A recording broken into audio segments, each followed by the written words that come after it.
پاکستان کے پہلے وزیر اعظم لیاقت علی خان کو 16 اکتوبر 1951 کو راولپنڈی کے کمپنی باغ میں قتل کر دیا گیا۔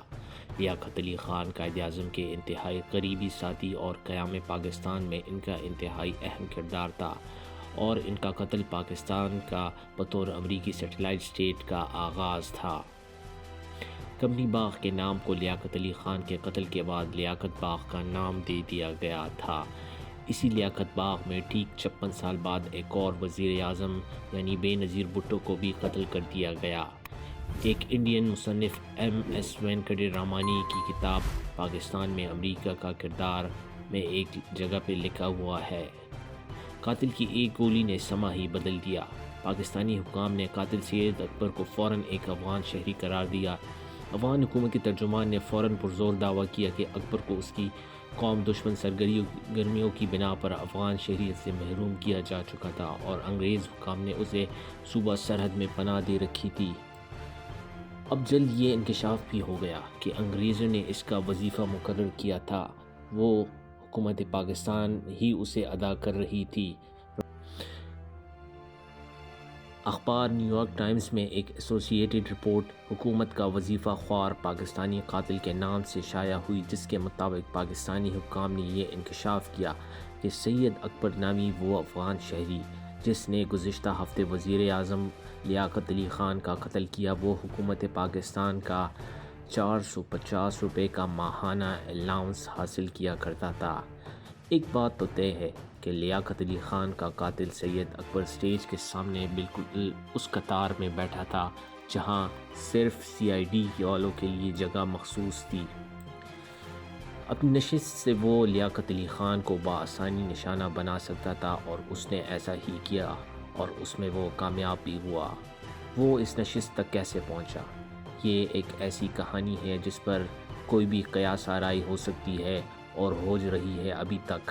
کیا وجہ تھی کہ قتل کے بعد فوراً پولیس نے اسے گرفتار کرنے کے بجائے جان سے مارنے میں عافیت جانی؟ اس رپورٹ کے مطابق جب اس نے 2 گولیاں چلائی تو اس کے فوراً بعد آس پاس بیٹھے افراد اس پر جھپٹ پڑے اور انہوں نے اس کے ٹکڑے کر دیے۔ اس پر گولیاں بھی چلائی، جن میں سے کم ایک گولی ایک پولیس افسر نے چلائی تھی، جس نے بعد از شہادت گواہی دی کہ گولی چلانے کا حکم اسے ایک اعلیٰ افسر نے دیا۔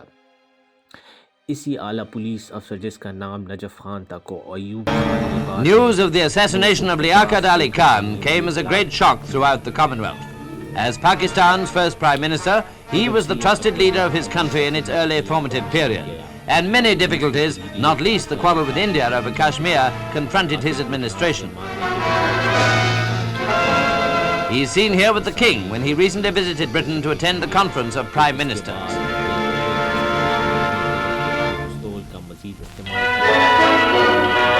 There's a tantalizing display at this year. کے باوجود اسے گولی مارنے کا حکم دیا، اور ان کے اس حکم پر فوری عمل درآمد بھی ہو گیا۔ یہ تو ایسی ہی ہے کہ 2007 میں جب بے نظیر بھٹو لیاقت باغ کے جلسے کے بعد قتل ہو گئی تو اس کے فوراً بعد راولپنڈی فائر بریگیڈ کے عملے نے جائے وقوع کو پانی کے ذریعے دھو کر چمکا ڈالا۔ ان کا یہ عمل آج بھی ایک سوالیہ نشان ہے۔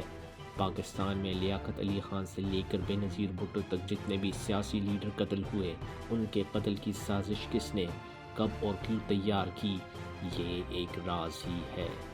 لیاقت علی خان کے قتل کی تحقیق کرنے والے افسر اور اس حوالے سے تمام دستاویزات ایک ہوائی حادثے میں انجام کو پہنچ گئی۔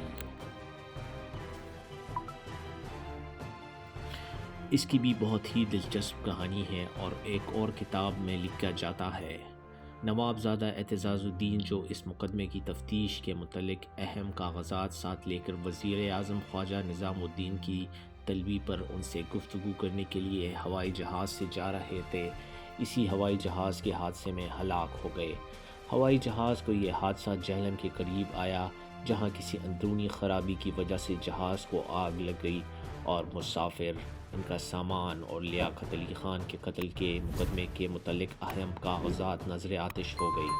30 اگست 1952 کو امریکی سفارت خانے نے 24 سے 29 اگست 1952 کے دوران پیش آنے والے سیاسی اور اقتصادی واقعات کی تلخیص اپنی وزارت خارجہ کو روانہ کی تو اس میں صاحبزادہ اعتزاز الدین کے قتل کی خبر بھی شامل تھی۔ اس میں یہ بھی لکھا گیا تھا کہ ہوائی حادثے میں انسپکٹر جنرل پولیس کی ہلاکت نے متعدد افواہوں کو جنم دیا۔ پریس کا دعویٰ ہے کہ صاحبزادہ اعتزاز الدین لیاقت علی خان کے قتل کی خفیہ طور پر تحقیق کر رہے تھے۔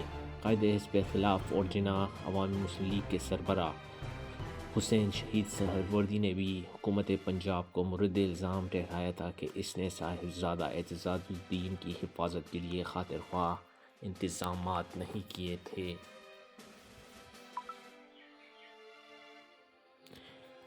اس سے اگلے ہفتے 9 ستمبر 1952 کو امریکی سفارت خانے نے اسی نوعیت کی ایک اور رپورٹ میں اس معاملے پر مزید روشنی ڈالی اور اپنی وزارت خارجہ کو مطلع کیا کہ ہوائی جہاز میں صاحبزادہ اعتزاز الدین کی ہلاکت کی تفتیش کرنے والی کمیٹی اس پہلو پر بھی تفتیش کر رہی ہے کہ صاحبزادہ اعتزاز الدین اپنے ہمراہ قتل کی جو دستاویزات لے کر پشاور جا رہے تھے ان میں کتنی دستاویزات حادثے کے بعد محفوظ رہ سکتی ہے۔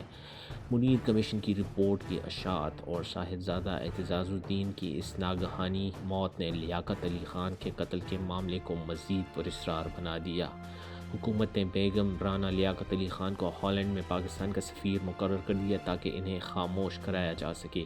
امریکی وزارت خارجہ کی خفیہ دستاویزات میں لیاقت علی خان قتل کیس کے حوالے سے جو آخری دستاویز موجود ہے وہ 16 اکتوبر 1954 کو بیگم رانا لیاقت علی خان کا جاری کرنا ایک بیان ہے جو انہوں نے ہالینڈ کے دارالحکومت سے جاری کیا گیا تھا۔ اس بیان میں انہوں نے کچھ انتہائی اہم اور دلچسپ سوالات اٹھائے تھے۔ ایک ایسے موقع پر جب لیاقت علی خان ایک اہم پالیسی بیان دینے والے تھے اور اپنی مقبولیت کی انتہا پر تھے، انہیں کیوں قتل کر دیا گیا؟ 2. قاتل کو ایسے موقع پر جب وہ بے بس کیا جا چکا تھا کیوں ہلاک کر دیا گیا؟ 3. قاتل پر گولی چلانے والے پولیس اہلکاروں کو سزا دینے کے بجائے ترقی کیوں دی گئی؟ 4. ملک میں چند اہم اور بااثر افراد لیاقت علی خان کو اپنے راستے سے کیوں ہٹانا چاہتے تھے؟ 5. قائد اعظم کی شخصیت اور ان کے نام کو بعض اہم معاملات میں کیوں نظر انداز کیا جا رہا تھا؟ 6. ان تمام سوالوں کے جوابات فراہم کیوں نہیں کیے جا رہے؟ اس کے بعد 1958 میں ایک اور عجیب و غریب انکشاف ہوا۔ فروری 1958 میں جب ہتک قیادت کا مشہور مقدمہ لاہور ہائی کورٹ کے ایک جج کے روبرو زیر سماعت تھا تو ایک نکتے کی تصدیق کے لیے عدالت نے لیاقت علی خان کے قتل کے متعلق پولیس کی تفتیش کی کارروائیوں کی فائل کا ملاحظہ کرنا چاہا اور اٹارنی جنرل سے عدالت میں دریافت کیا کہ کیا اس تفتیش کے متعلق سرکاری فائل عدالت کو مہیا کیا جا سکتا ہے۔